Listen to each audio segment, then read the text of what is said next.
نحمده ونصلي على رسوله الكريم اما بعد فاعوذ بالله من الشيطان الرجيم بسم الله الرحمن الرحيم رب اشرح لي صدري ويسر لي امري واحلل عقدة من لساني يفقهوا قولي رب زدني علما اللهم فقهنا في الدين اللهم انا نسألك حبك وحب من يحبك والعمل الذي يبلغنا حبك اللہم ارزقنا اخلاص الہی آمین۔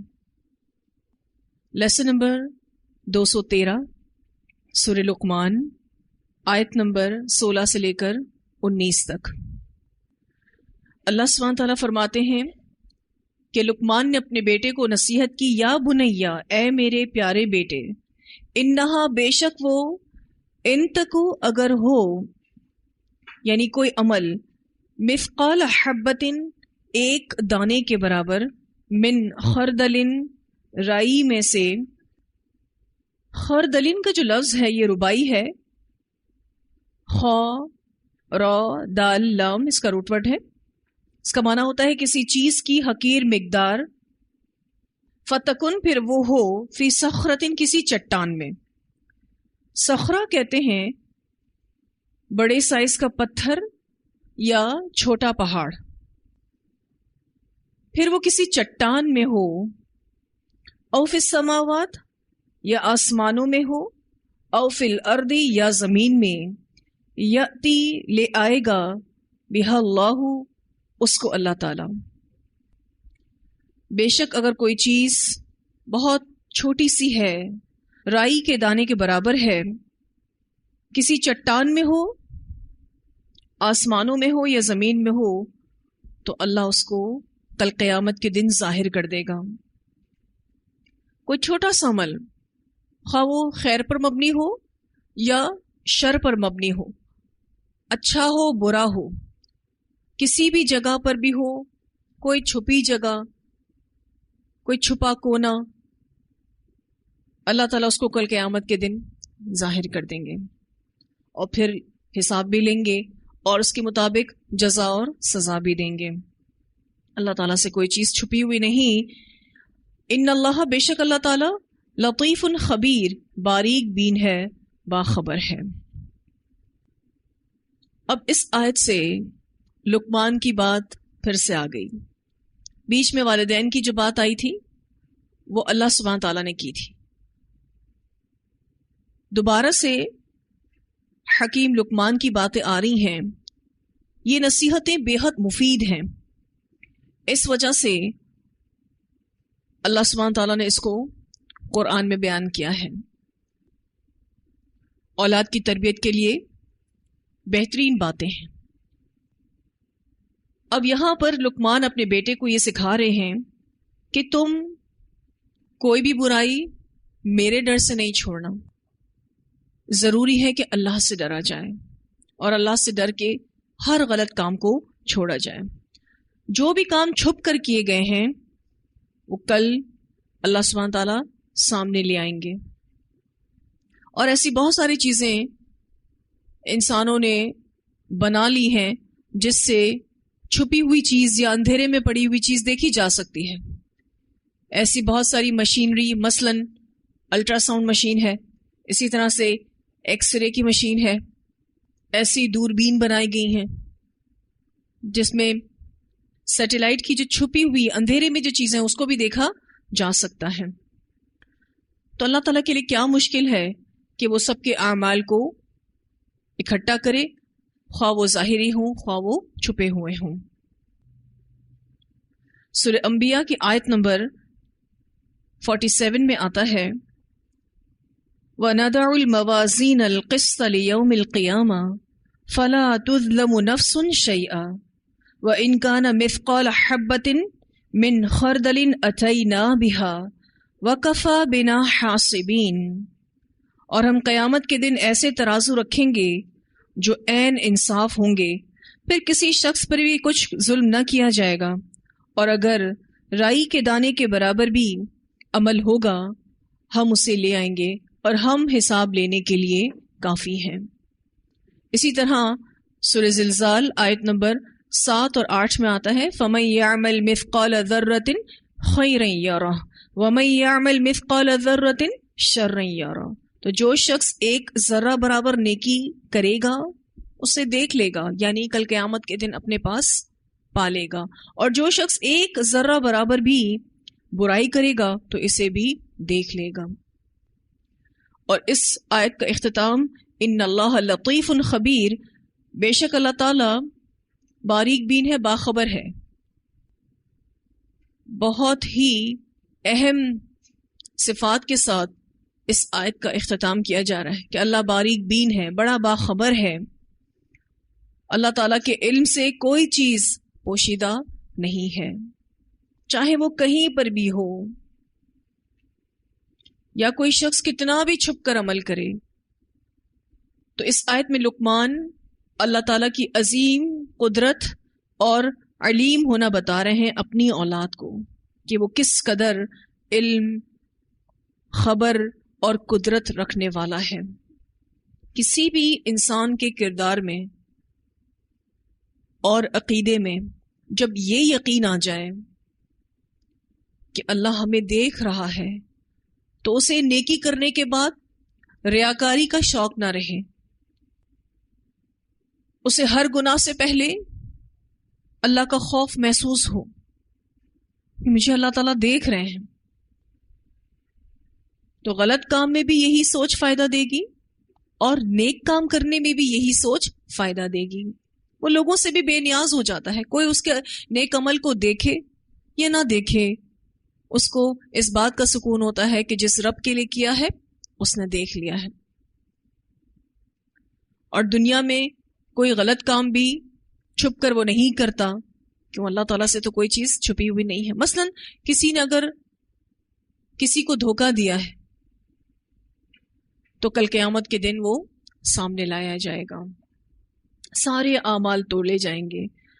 مسند احمد کی روایت میں آتا ہے رسول اللہ صلی اللہ علیہ وسلم نے فرمایا تم میں سے اگر کوئی بے سوراخ کے پتھر میں بھی عمل کرے گا جس کا نہ کوئی دروازہ ہو نہ کھڑکی ہو تو اللہ تعالیٰ قیامت کے دن اس کو لے آئے گا. یعنی ایسی بند جگہ جس میں نہ کوئی کھڑکی ہو نہ کوئی دروازہ ہو، اس میں بھی کیا جانے والا عمل اللہ تعالیٰ کل قیامت کے دن لے آئیں گے.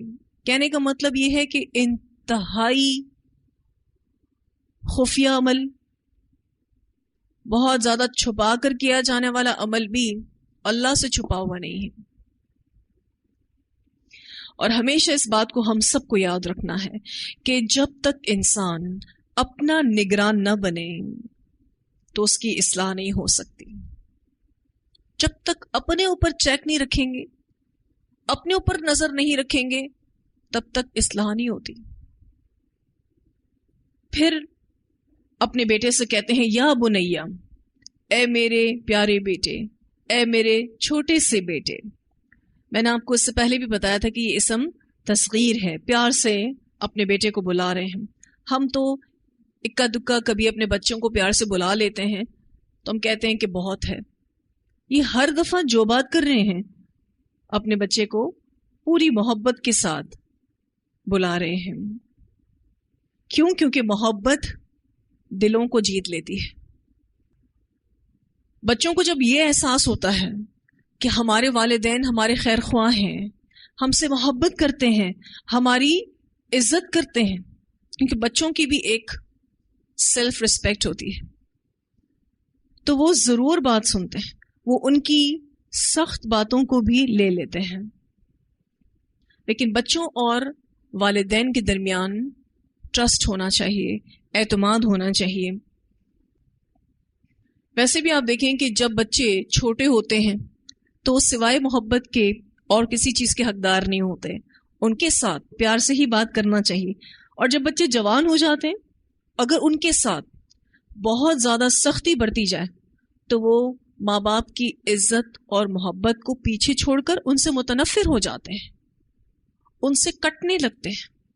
تو جوان بچوں کی تربیت تو اور زیادہ حساس طریقے سے کرنے کی ضرورت ہوتی ہے، ان کو اعتماد میں لے کر کرنے کی ضرورت ہوتی ہے، تاکہ بچے اس اصلاح کو جو ماں باپ کر رہے ہیں اس کو لے لیں. تو بہت پیار سے اپنے بیٹے کو بلا رہے ہیں، یا بنیا، اے میرے پیارے بیٹے، اقیم الصلاۃ، قائم کرو نماز. نماز کی طرف اپنے بیٹے کو شعور دلا رہے ہیں. نماز قائم کرو یعنی نماز کی حدود، فرائض اور اس کے اوقات کا پورا پورا خیال کرو. پھر کہتے ہیں وَأْمُرْ بِالْمَعْرُوفِ، اور حکم دو نیکی کا. اچھی بات دوسروں کو بھی بتاؤ، جو تمہیں خود کو بھی ٹھیک رکھتی ہے، جو تمہیں بھی درست رکھتی ہے، وہ دوسروں کو بھی بتاؤ. وَانْهَ عَنِ الْمُنْكَرِ، اور روکو برائی سے، لوگوں کو برائی سے روکو، یعنی اپنی طاقت اور وسعت کے مطابق امر بالمعروف اور نہی عن المنکر کرتے رہو. وَاصْبِرْ، اور صبر کرو، عَلَىٰ مَا أَصَابَكَ، اوپر اس کے جو پہنچے تجھ کو، یعنی پھر اس کام سے ملنے والی ایذا پر تم صبر کرو. ان ذالک، بے شک یہ، یعنی اوپر بتائے ہوئے کام، ذالک اسم اشارہ ہے اور یہ اشارہ اوپر بتائے ہوئے کاموں کی طرف جا رہا ہے کہ یہ بتائے ہوئے کام من عزم الامور، بڑی ہمت کے کاموں میں سے ہے. عزم کہتے ہیں کسی کام کو حتمی طور پر کرنا. بہت اہم آیت ہے. لقمان اپنے بیٹے کا شعور بیدار کر رہے ہیں کہ نماز بھی قائم کرنی ہے، پھر امر بالمعروف اور نہی عن المنکر کا کام بھی کرنا ہے، اور جو بھی تمہیں تکلیف پہنچتی ہے اس پر تمہیں صبر بھی کرنا ہے. یہ سارے بڑے ہمت کے کاموں میں سے ہیں. نماز کے بارے میں ہم دیکھیں تو یہ تو ابھی بھی بہت سے لوگ بے سوچے سمجھے پڑھ لیتے ہیں، لیکن امر بالمعروف اور نہی عن المنکر کا کام تو بغیر احساس کے ہو ہی نہیں سکتا. خیر، لقمان اپنے بیٹے کو نماز کے لیے اور دعوت اللہ کے کام کے لیے شعور دلا رہے ہیں، دونوں میں احساس لانے کی بات کر رہے ہیں. یہاں جو خاص الخاص بات ہوئی کہ نیکی کا حکم دو اور برائی سے روکو، اس پر بہت ساری احادیث بھی ملتی ہیں. حضرت ابو سعید خدری رضی اللہ عنہ سے روایت ہے کہ نبی اکرم صلی اللہ علیہ وسلم نے فرمایا، راستوں پر بیٹھنے سے بچو. صحابہ کرام رضی اللہ عنہم نے عرض کی، یا رسول اللہ صلی اللہ علیہ وسلم، اس کے بغیر تو ہمارے لیے کوئی چارہ ہی نہیں، ہم راستوں میں بیٹھ کر بات چیت کرتے ہیں. رسول اللہ صلی اللہ علیہ وسلم نے فرمایا، اچھا تو پھر جب تم لوگ اپنی مجلس میں آؤ تو راستے کا حق ادا کرو. صحابہ کرام رضی اللہ عنہم نے عرض کی، راستے کا حق کیا ہے؟ آپ صلی اللہ علیہ وسلم نے فرمایا، نگاہیں نیچی رکھنا، دوسروں کو تکلیف نہ پہنچانا، سلام کا جواب دینا، اور امر بالمعروف اور نہی عن المنکر کا فرض ادا کرنا. اسے بخاری نے روایت کیا ہے. صحابہ کرام راستوں میں بیٹھ کر کچھ علمی مذاکرے کیا کرتے تھے. اس وجہ سے انہوں نے کہا کہ اس کے بغیر تو ہمارے لیے کوئی چارہ نہیں، ہمیں بیٹھنا پڑتا ہے، ہم ڈسکشنز کرتے ہیں. اس صورتحال میں پھر آپ صلی اللہ علیہ وسلم نے فرمایا کہ پھر تم راستے کا حق دینا. اور اس راستے کے حق میں کچھ باتیں رسول اللہ صلی اللہ علیہ وسلم نے فرمائی کہ نگاہ نیچی رکھنی ہے، دوسروں کو تکلیف نہیں پہنچانا ہے، سلام کا جواب دینا ہے، اور ساتھ ساتھ امر بالمعروف اور نہی عن المنکر کا فرض ادا کرنا ہے. ایک اور روایت میں آتا ہے، حضرت حذیفہ بن یمان رضی اللہ تعالیٰ عنہ سے روایت ہے کہ نبی اکرم صلی اللہ علیہ وسلم نے فرمایا، اس ذات کی قسم جس کے ہاتھ میں میری جان ہے، تم لوگ امر بالمعروف اور نہی عن المنکر کرتے رہو، ورنہ قریب ہے کہ اللہ تم پر عذاب نازل فرما دے. پھر تم اس سے دعا کرو گے تو وہ تمہاری دعائیں بھی قبول نہیں فرمائے گا. اسے ترمذی نے روایت کیا ہے. کام کتنا ضروری ہے، لوگوں کو بھلائی کا حکم دینا اور برائی سے روکنا، اگر یہ کام امت چھوڑ دے گی تو اللہ تعالیٰ عذاب نازل کرے گا، اور امت دعائیں کرے گی لیکن اللہ دعا قبول نہیں کرے گا۔ ایک اور روایت میں آتا ہے، حضرت عائشہ رضی اللہ تعالیٰ عنہ کہتی ہیں کہ میں نے رسول اللہ صلی اللہ علیہ وسلم کو فرماتے ہوئے سنا، لوگوں نیکی کا حکم دو اور برائی سے لوگوں کو روکو، اس سے پہلے کہ تم دعائیں مانگو اور تمہاری دعائیں قبول نہ کی جائیں۔ اسے ابن ماجہ نے روایت کیا ہے۔ ایک اور روایت آتی ہے، رسول اللہ صلی اللہ علیہ وسلم نے فرمایا، بہت جلد ایسا وقت آئے گا کہ نیک لوگ اٹھا لیے جائیں گے اور صرف برے لوگ ہی باقی رہ جائیں گے، وعدہ اور امانت خلط ملط ہو جائیں گے، یعنی ان کی پرواہ نہیں کی جائے گی، لوگ بالکل بگڑ جائیں گے، اچھے اور برے لوگ آپس میں یوں گھل مل جائیں گے، اور آپ صلی اللہ علیہ وسلم نے ایک ہاتھ کی انگلیاں دوسرے ہاتھ میں ڈال کر دکھائیں، ایسے آپ صلی اللہ علیہ وسلم نے دکھائی کہ اچھے اور برے لوگ ایسے مکس اپ ہو جائیں گے۔ صحابہ کرام رضی اللہ عنہم نے عرض کیا، اگر ایسا وقت ہم پر آ جائے تو ہم کیا کریں؟ آپ صلی اللہ علیہ وسلم نے ارشاد فرمایا، جسے تم نیکی سمجھو اس پر عمل کرنا، جسے تم برا سمجھو اسے چھوڑ دینا، اور اس وقت اپنے قابل اعتماد لوگوں کے پاس چلے جانا اور دوسروں کو ان کے حال پر چھوڑ دینا۔ اسے ابن ماجہ نے روایت کیا ہے۔ کتنی اہم حدیث ہے کہ جس میں نبی اکرم صلی اللہ علیہ وسلم نے یہ رہنمائی فرما دی کہ جب بہت زیادہ برائی عام ہو جائے گی تو اپنا طرز عمل اس طرح کا کرنا ہے کہ نیکی جس چیز کو سمجھا جائے اس کو فوراً کر لیا جائے، اور جس چیز کو برا سمجھا جائے اس کو چھوڑ دیا جائے، اور قابل اعتماد لوگوں کے پاس چلے جانا، جن پر ٹرسٹ ہو ان کے پاس چلے جانا، اور دوسروں کو ان کے حال پر چھوڑ دینا۔ رسول اللہ صلی اللہ علیہ وسلم نے فرمایا، جو مسلمان دوسروں میں گھل مل کر رہے اور پھر لوگوں کی تکلیف دہ باتوں پر صبر کرے، وہ اس مسلمان سے بہتر ہے جو دوسروں میں گھل مل کر نہ رہے اور نہ ان کی تکلیف دہ باتوں پر صبر کرے۔ اسے ترمذی نے روایت کیا ہے۔ لوگوں کے درمیان گھل مل کر رہنا امر بالمعروف اور نہی عن المنکر کے لیے بہت ضروری ہے، اور جب آپ یہ کام کرنے جائیں گے تو لوگوں کی طرف سے ایذا بھی ملے گی، اس پر صبر کرنا۔ ایسا مسلمان بہتر ہے اس مسلمان سے جو یہ کام نہیں کرتا۔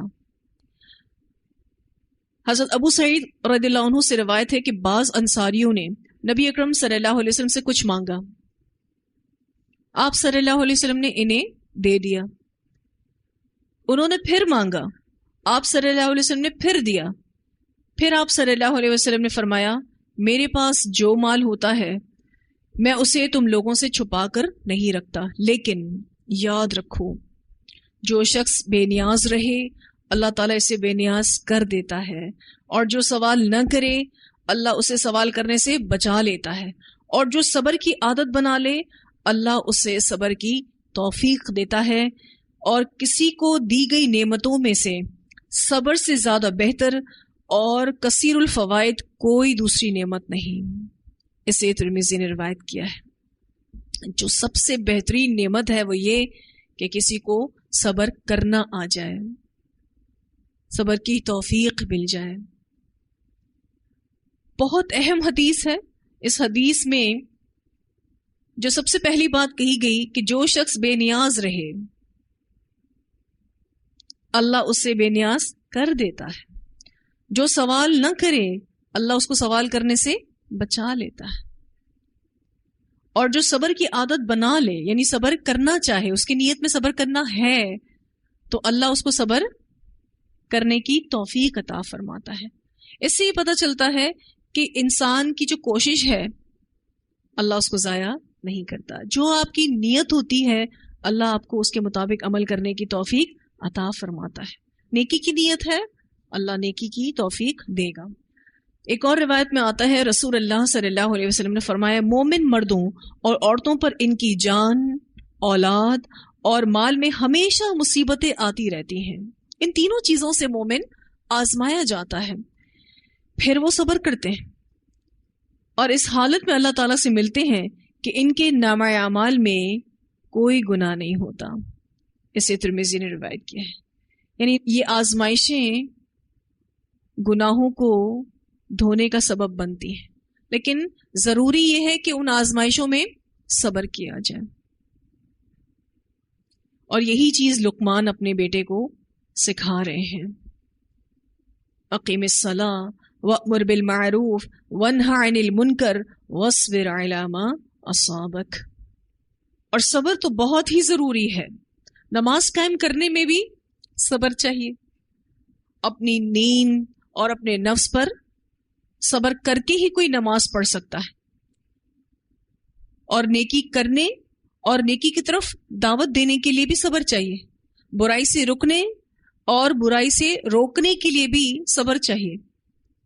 اسی لیے آخر میں کہا گیا وَاصْبِرْ عَلَىٰ مَا أَصَابَكَ إِنَّ ذَلِكَ مِنْ عَزْمِ الْأُمُورِ.